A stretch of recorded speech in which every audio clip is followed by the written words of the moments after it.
The morning sun cast long shadows across the outdoor shooting range as Marcus Thompson pulled into the gravel parking lot. At 72 years old, his joints creaked as he stepped out of his beat-up Honda Civic, but his eyes remained sharp and alert. He had been coming to this same range every Tuesday morning for the past 3 years, ever since his wife Eleanor had passed away and left him with too much time and too many memories. Marcus walked slowly toward the range office, his worn leather jacket hanging loose on his thin frame. The jacket had seen better days. Faded brown leather with small tears at the elbows and a collar that had been smoothed by decades of wear. To most people, he looked like just another retired man trying to fill his empty hours with a hobby. The range master, Jake, barely looked up from his paperwork as Marcus signed in. "Morning, Mr. Thompson. Lane 7 is open for you." Jake had grown accustomed to the quiet old man who always requested the same lane and never caused any trouble. Marcus nodded his thanks and headed toward the equipment counter. Other shooters at the range paid him little attention. There was the usual crowd of weekend warriors with their expensive tactical gear, young police officers practicing their qualification courses, and a few serious competitors preparing for matches. They saw Marcus as harmless, just an elderly man with a simple .22 rifle who probably couldn't hit the broadside of a barn. What they didn't notice was the way Marcus moved. Despite his age, his steps were deliberate and measured. His eyes constantly scanned his surroundings, taking in every detail without appearing to look at anything in particular. When he picked up his rifle case, his hands were steady, despite the slight tremor that came with age. At Lane 7, Marcus methodically unpacked his equipment. His rifle was nothing fancy, a basic bolt-action .22 caliber that most people would use for hunting small game or teaching beginners. He didn't have expensive scopes or specialized ammunition. His shooting bag was plain canvas, worn smooth from years of use. As he set up his target at the 50-yard line, other shooters were preparing for their own practice sessions. The range began to fill with the sharp crack of gunfire and the metallic ping of bullets hitting steel targets. Marcus waited patiently for his turn, standing quietly behind the firing line with his hands clasped behind his back. When the range went cold for target changes, Marcus walked out to hang his simple paper bullseye target. Nothing about his setup suggested anything special. He chose a basic target that recreational shooters used, not the specialized precision targets that serious marksmen preferred. Back at the firing line, Marcus loaded his rifle with the same careful attention he gave everything else. 5 rounds into the magazine, bolt closed with a soft click. He settled into a comfortable shooting position, but even this appeared unremarkable to casual observers. He didn't use the latest shooting techniques or equipment that younger shooters favored. The first shot broke the morning quiet with a sharp crack. Marcus worked the bolt smoothly and fired again and again, 5 shots in total, each one fired with the same measured pace. Nothing flashy, nothing that would draw attention from the other shooters who were busy with their own practice. When the range went cold again, Marcus walked out to check his target alongside several other shooters. Most of them were clustered around their own targets, discussing their groups and making adjustments to their equipment. Marcus approached his target alone, pulled it down and examined it briefly before folding it and putting it in his jacket pocket. The range safety officer happened to glance over as Marcus was walking back. "How'd you do, Mr. Thompson?" He called out in the friendly way range staff talked to regular customers. Marcus smiled and shrugged. "Oh, not too bad for an old man, I suppose." His voice was quiet and humble, the kind of response that suggested modest success but nothing worth bragging about. What the safety officer didn't see was the target Marcus had folded away. 5 shots fired at 50 yards had created a single hole barely larger than the bullet diameter. The grouping was so tight it appeared as if only 1 shot had been fired. It was the kind of precision that professional marksmen spent years trying to achieve, accomplished with a basic rifle that most serious shooters would consider inadequate for precision work. Marcus packed his equipment with the same methodical care he had used to set it up.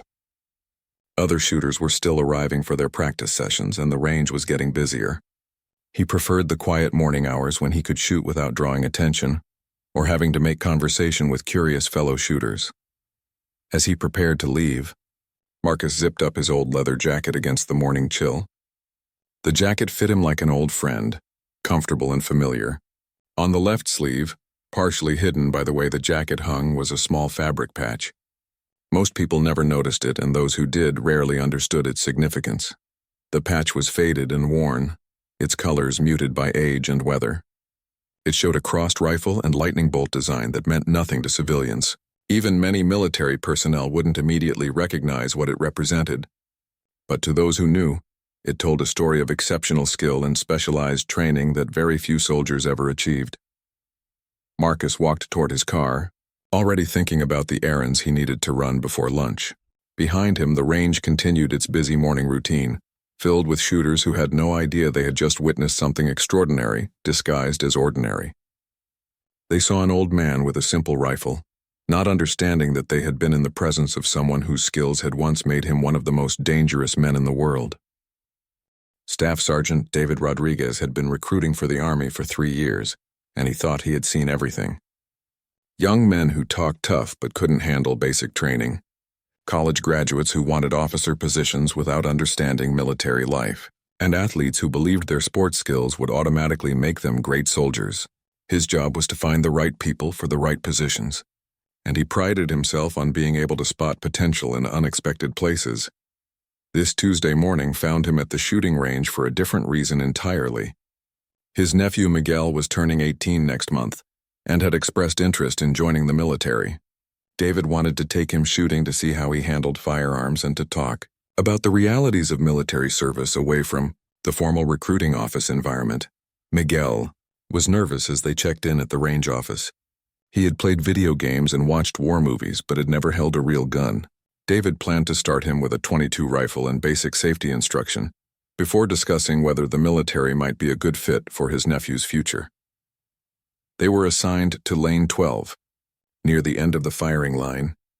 As David unpacked his equipment and began explaining basic firearm safety to Miguel, he noticed other shooters going through their own routines. The range had its usual mix of people, some serious, some clearly beginners, others just enjoying their hobby. At Lane 7, an elderly man was methodically setting up his equipment. David's trained eye automatically cataloged what he saw.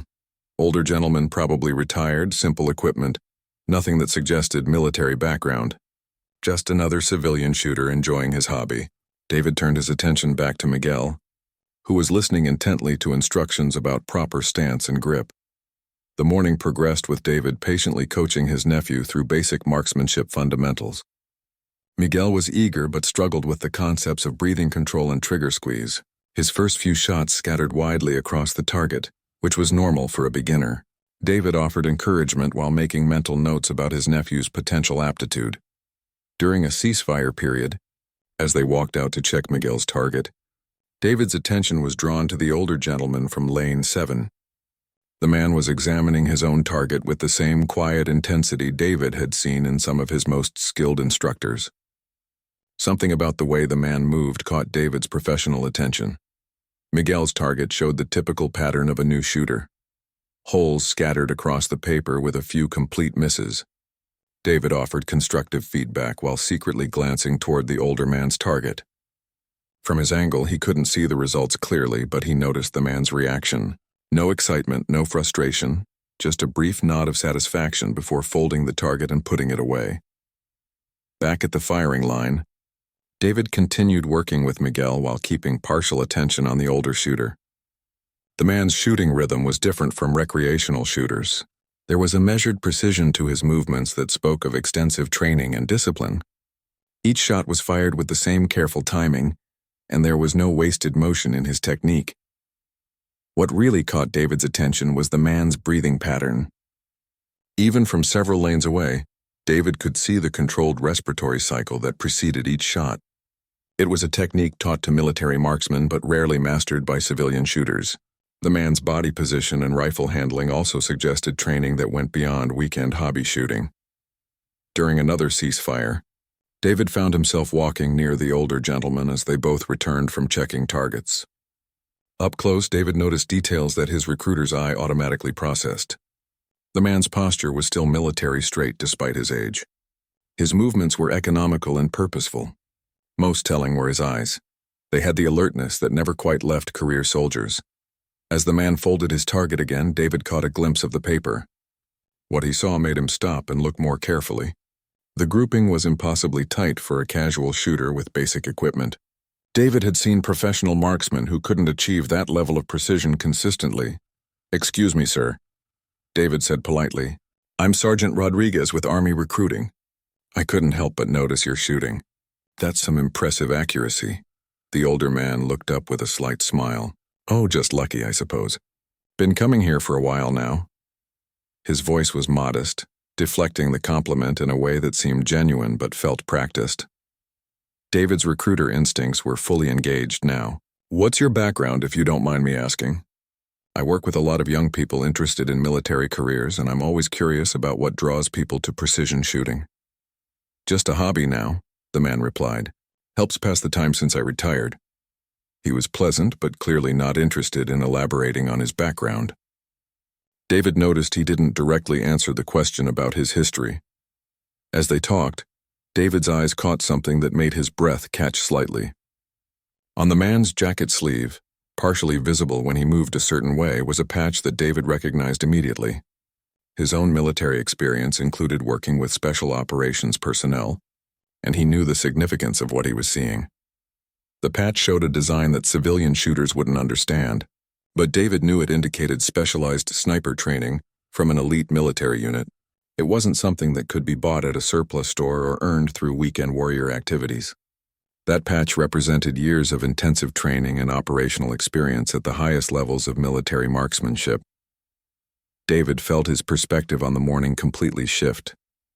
This wasn't just an elderly hobbyist with good natural shooting ability.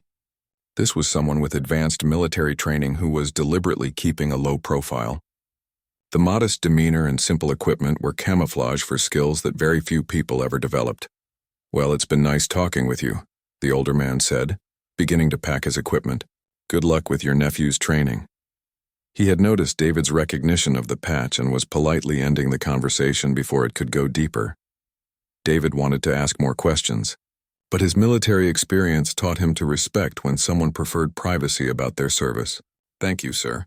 Maybe we'll see you here again sometime." The man nodded and continued packing his gear with the same methodical care David had observed all morning. As he walked toward the parking lot, David watched him go with new understanding. He had just encountered someone whose skills and experience far exceeded anything visible on the surface. Miguel approached with questions about his next set of shots, bringing David's attention back to his nephew's training. But part of his mind remained focused on what he had just discovered. He found himself wondering about the older man's story, and what experiences had shaped those remarkable skills hidden beneath such an ordinary appearance. David Rodriguez couldn't stop thinking about the encounter at the shooting range. For the rest of the week, the image of that faded sniper patch kept returning to his mind during quiet moments at the recruiting office. He had seen plenty of veterans during his career, but there was something different about the older gentleman. The combination of extraordinary skill and deliberate anonymity suggested a story worth knowing. The following Tuesday, David found himself returning to the range earlier than planned. He told himself it was to continue Miguel's training, but honestly, he hoped to encounter the mysterious shooter again. Miguel was eager for more practice, still excited about his improving accuracy and the possibility of military service. They arrived at the range just as it opened, and David was pleased to see the familiar Honda Civic already in the parking lot. Lane 7 was occupied by the same methodical figure, setting up his equipment with the same careful routine David had observed the previous week. This time, David positioned himself and Miguel at Lane 6, directly adjacent to the older shooter. He wanted to observe more closely while maintaining the pretense of focusing on his nephew's instruction.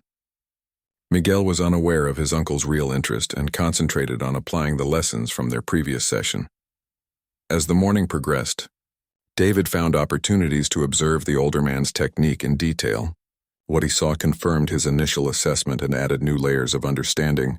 The man's shooting position was textbook perfect, but it was the kind of perfection that came from years of practical application, rather than classroom instruction.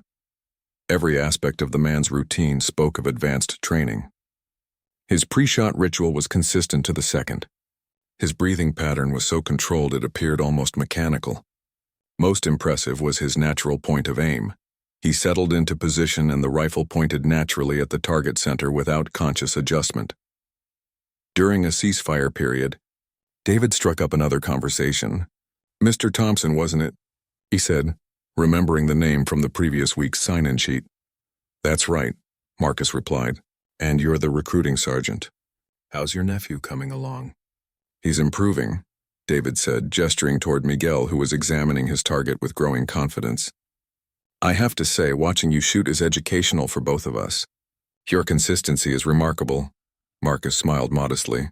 "Well, when you do something long enough, you develop habits." David decided to probe a little deeper. "Were you military by any chance?" "I recognize quality training when I see it." For just a moment, Marcus's casual facade flickered. David saw something pass across the older man's eyes, a brief calculation as if weighing how much to reveal. Then the modest smile returned. "I served for a while, yes. Long time ago now." Marcus's voice remained pleasant, but David detected a note of caution. "What branch, if you don't mind me asking?" "Army. Did my time and moved on." Marcus was clearly uncomfortable with the direction of the conversation, but he answered politely. David's recruiter instincts told him to back off, but his curiosity was stronger. "I've worked with a lot of Army veterans. Your marksmanship suggests specialized training. Were you infantry?" Marcus paused in his equipment handling and looked directly at David. For a moment, the mild-mannered retiree disappeared, and David glimpsed something harder underneath. "Sergeant Rodriguez, I appreciate your interest, but that was a different life. I'm just an old man who enjoys target shooting now." The gentle rebuke was delivered kindly but firmly. David understood he was being told to drop the subject, and his military experience taught him to respect that boundary.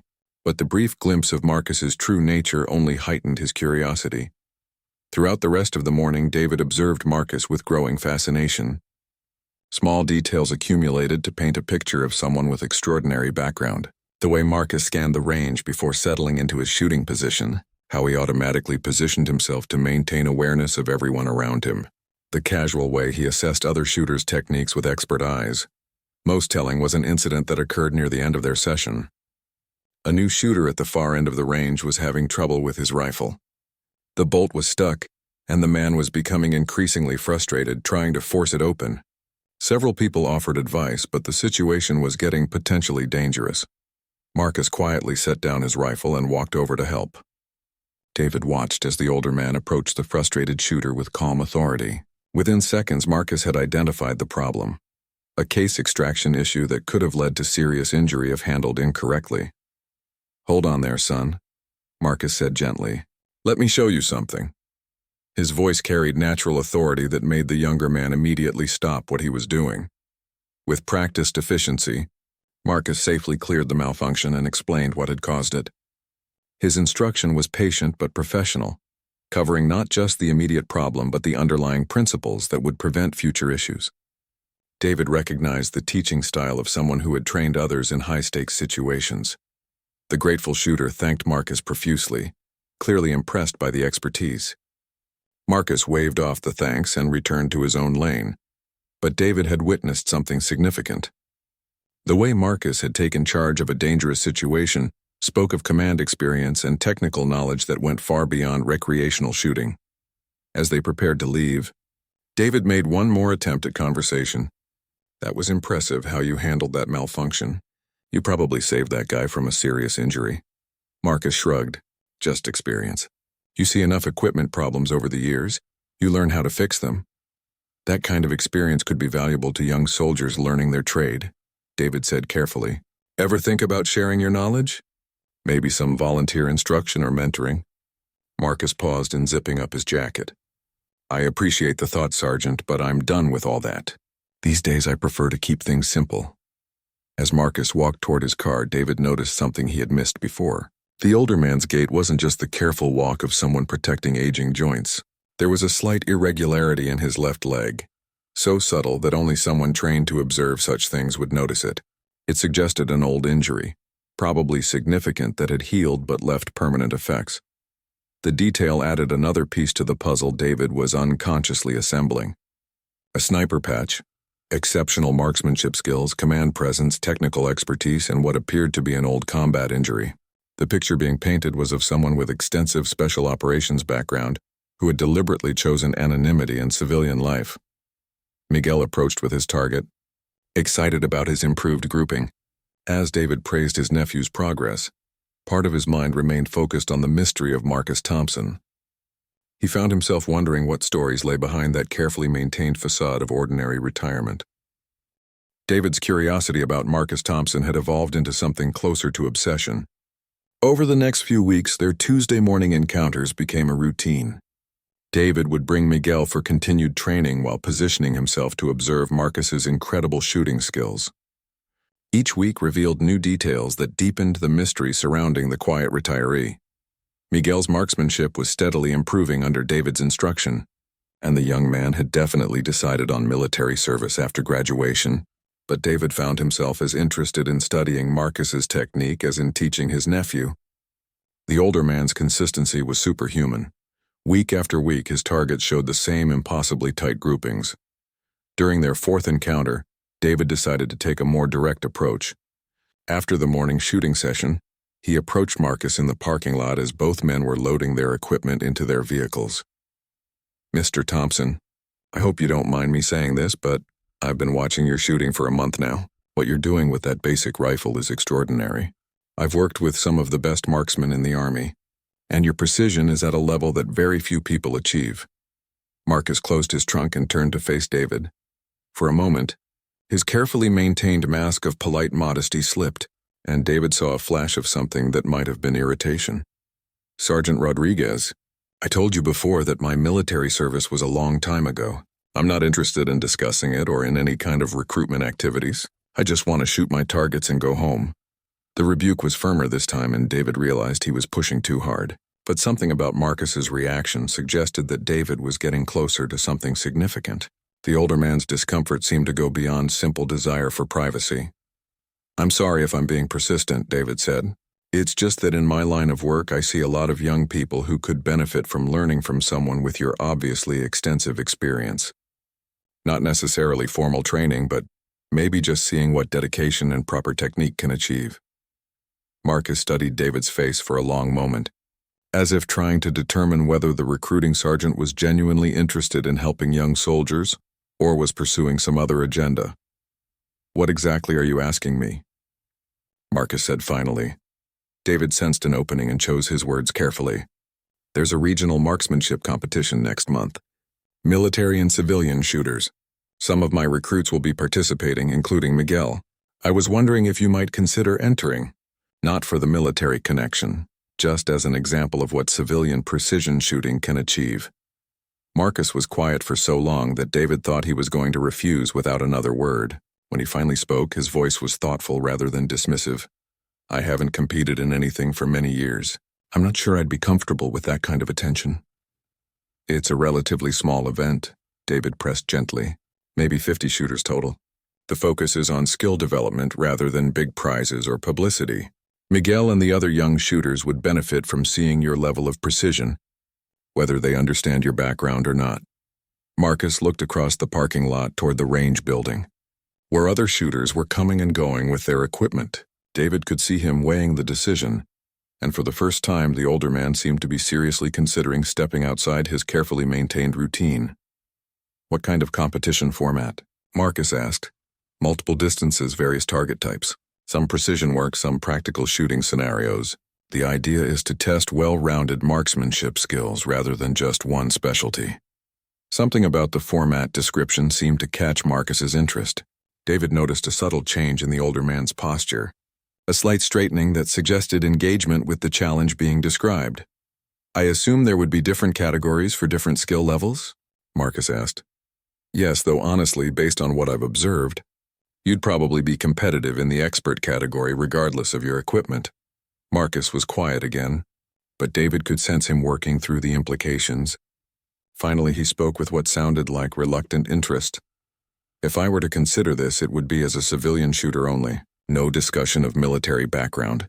No questions about my service history. Just an old man with a rifle competing for the sport of it." David felt a surge of excitement but kept his voice level. "Absolutely. Just good shooting and maybe some inspiration for the younger competitors. And you understand that I'm not interested in any kind of mentoring role or ongoing involvement? This would be a one-time thing if I decide to do it at all." "Completely understood," David assured him. Marcus nodded slowly. Let me think about it. I'll let you know next Tuesday if I decide to enter. As David drove home that afternoon, he felt like he had achieved a significant breakthrough.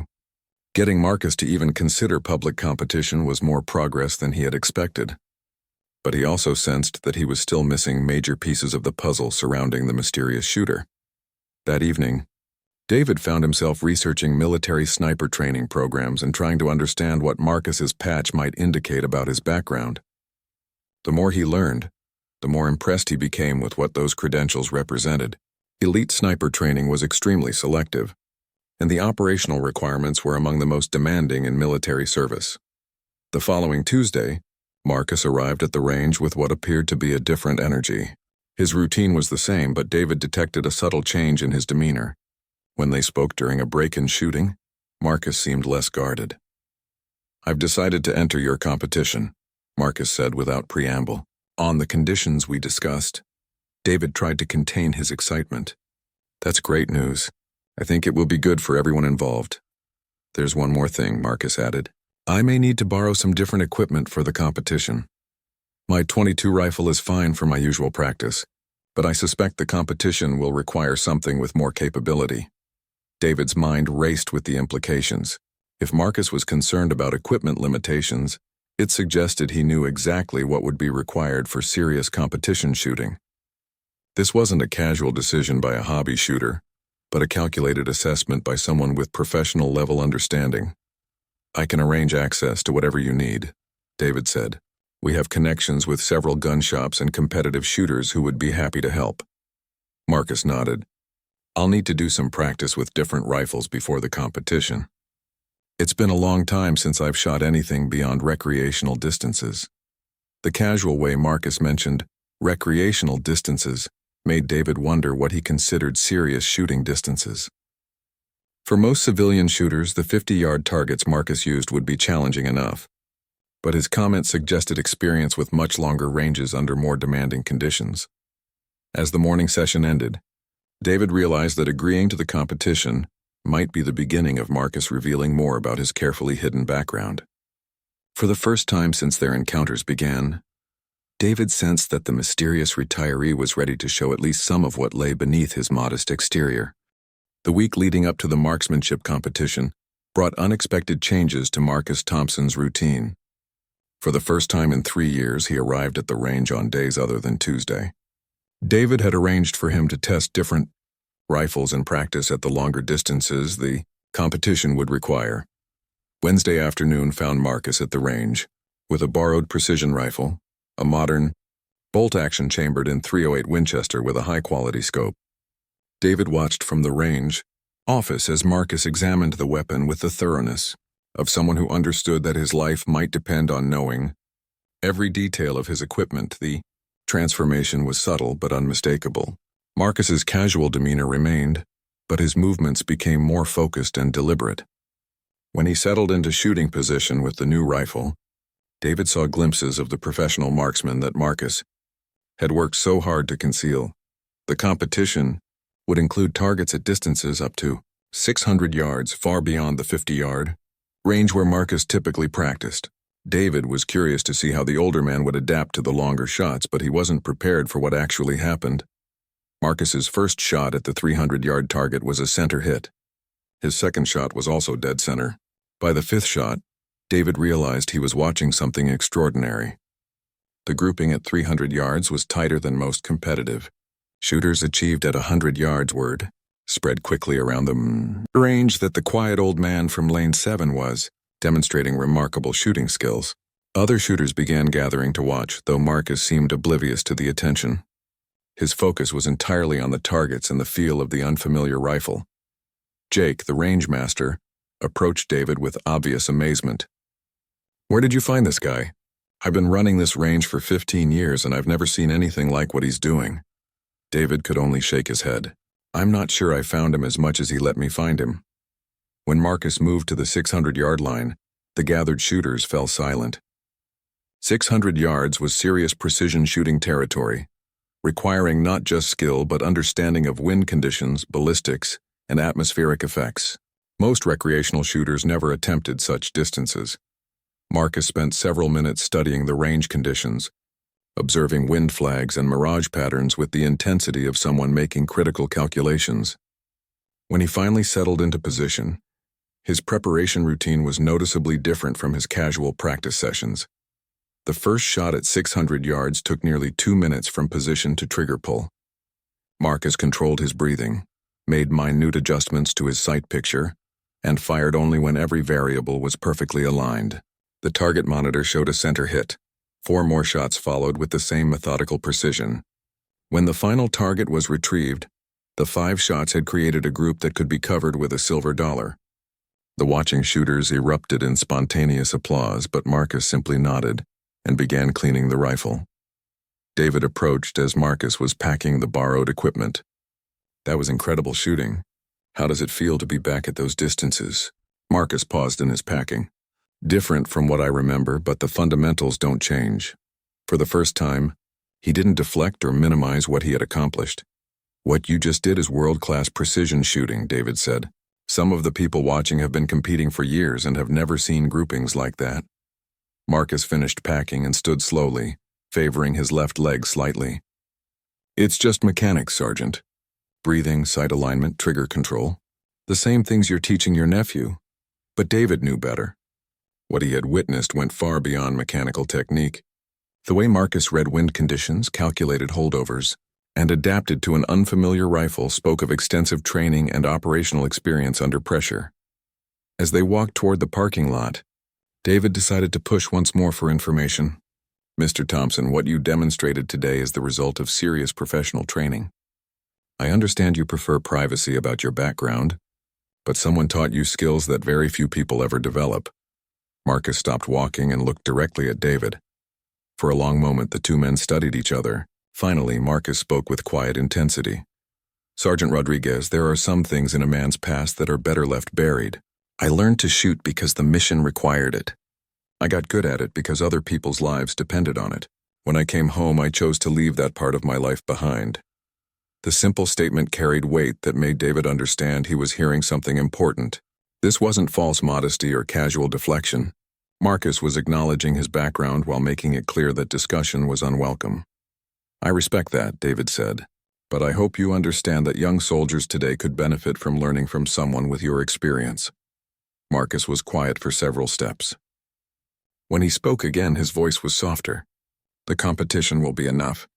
Let them see what dedication and proper training can achieve. That should be lesson enough." Friday brought Marcus back to the range for final preparation. This time David brought Miguel and several other young recruits to watch. Marcus's shooting was even more impressive with an audience of aspiring soldiers who understood they were witnessing exceptional skill. Miguel was mesmerized by Marcus's performance. "Uncle David, how did he learn to shoot like that? Is that what Army training teaches you?" David chose his words carefully. "Mr. Thompson has had some very specialized training, Miguel. What you're seeing is the result of years of dedication and practice under demanding conditions." After the session, Marcus approached the group of young recruits. "You boys interested in military service?" he asked. They nodded eagerly, clearly awed by what they had witnessed. "Then remember this," Marcus said. "The skills you develop in service aren't just about the military. They become part of who you are. Choose your training carefully because it will stay with you for the rest of your life." As Marcus walked away, David realized the older man had just delivered the most profound recruiting message the young men would ever hear. Without revealing anything about his own background, Marcus had demonstrated the level of excellence that military training could produce. The competition was 2 days away, and David found himself wondering what other surprises Marcus Thompson might reveal when he finally stepped into public view as a competitive shooter. Competition day arrived with perfect weather conditions, minimal wind and clear skies that would provide ideal shooting environments.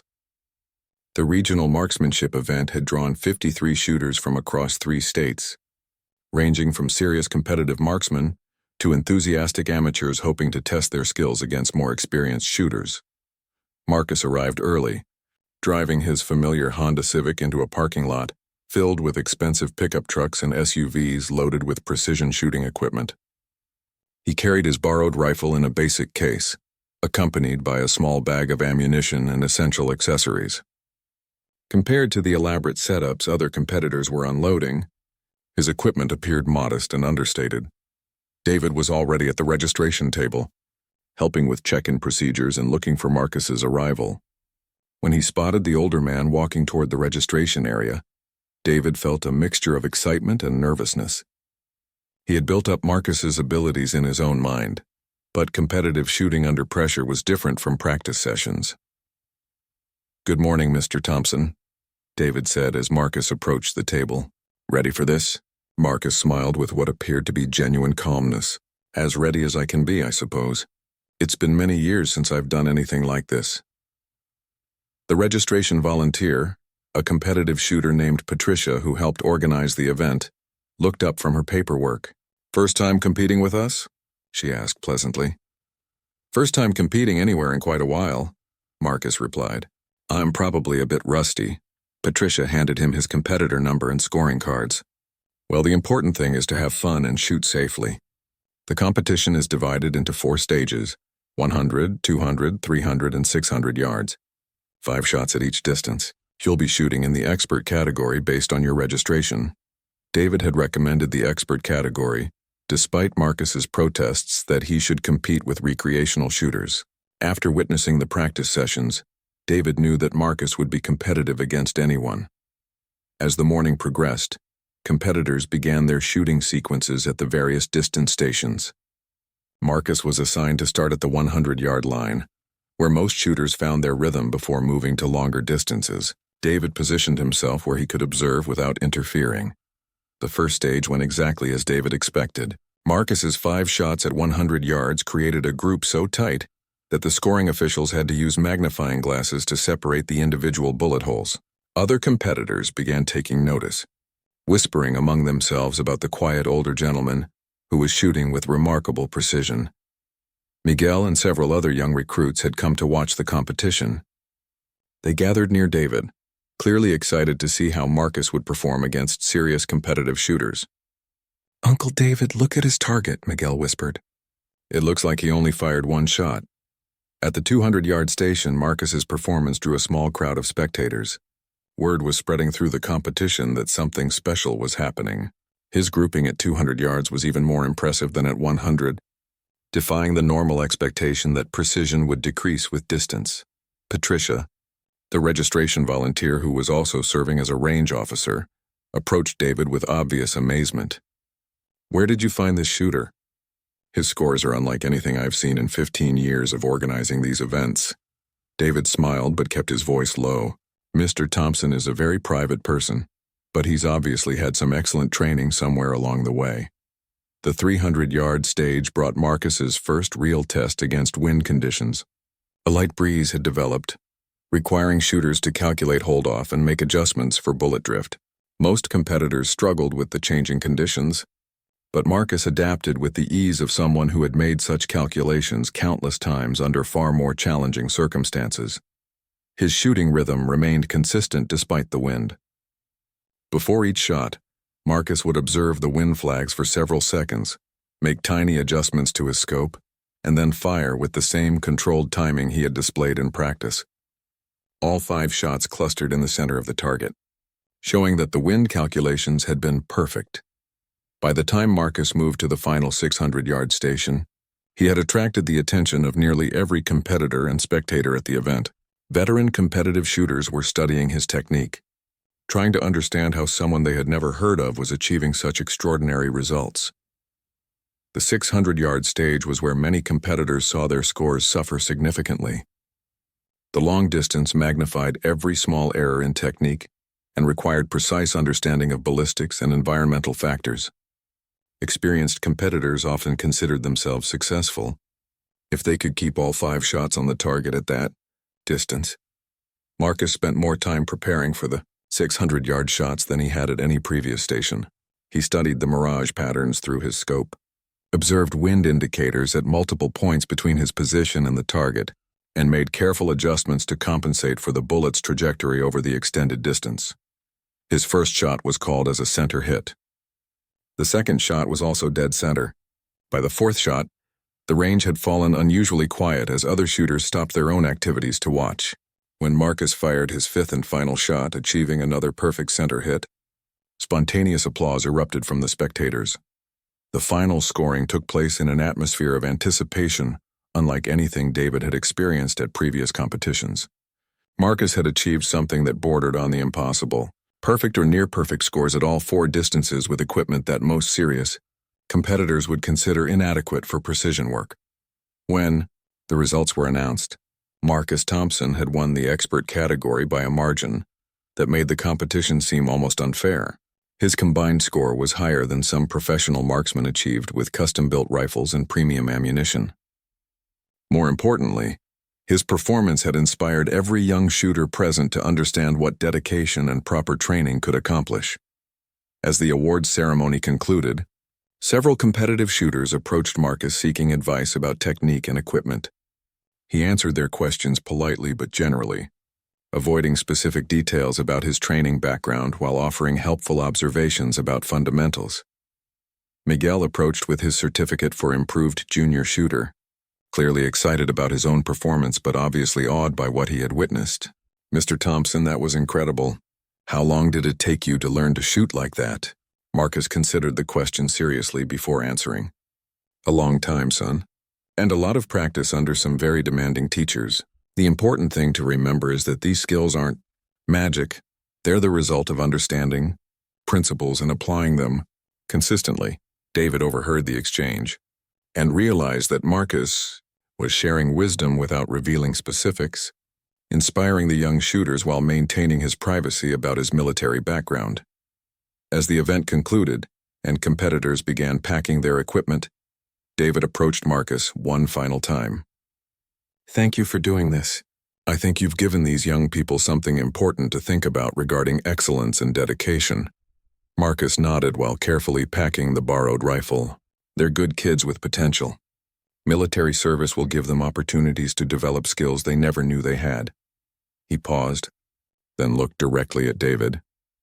"Just make sure they understand that the real training comes from the challenges, not the comfortable situations." As Marcus walked toward his car, David realized that the mysterious retiree had revealed everything that mattered, without saying anything directly about his past. The sniper tab on his jacket, the extraordinary skills, and the understated wisdom all told a story of service and sacrifice that Marcus preferred to demonstrate rather than discuss. Miguel approached his uncle with obvious excitement about his own performance and his decision to enlist after graduation. "Uncle David, do you think I could ever learn to shoot like Mr. Thompson?" David watched Marcus's Honda Civic pulling out of the parking lot and smiled. "Miguel, with the right training and enough dedication, there's no telling what you might accomplish. The military has a way of bringing out abilities people never knew they had." As the competition site emptied and normal life resumed, David reflected on the remarkable morning. Marcus Thompson had achieved what he apparently intended, demonstrating excellence while maintaining privacy, inspiring young people while avoiding the spotlight, and proving that extraordinary skills could exist in the most ordinary-appearing packages. The following Tuesday, Marcus would return to Lane 7 at the local range, resuming his quiet routine with his simple .22 rifle. But for the young shooters who had witnessed his competition performance, the image of what dedicated training could accomplish would remain as motivation for their own developing skills and military aspirations.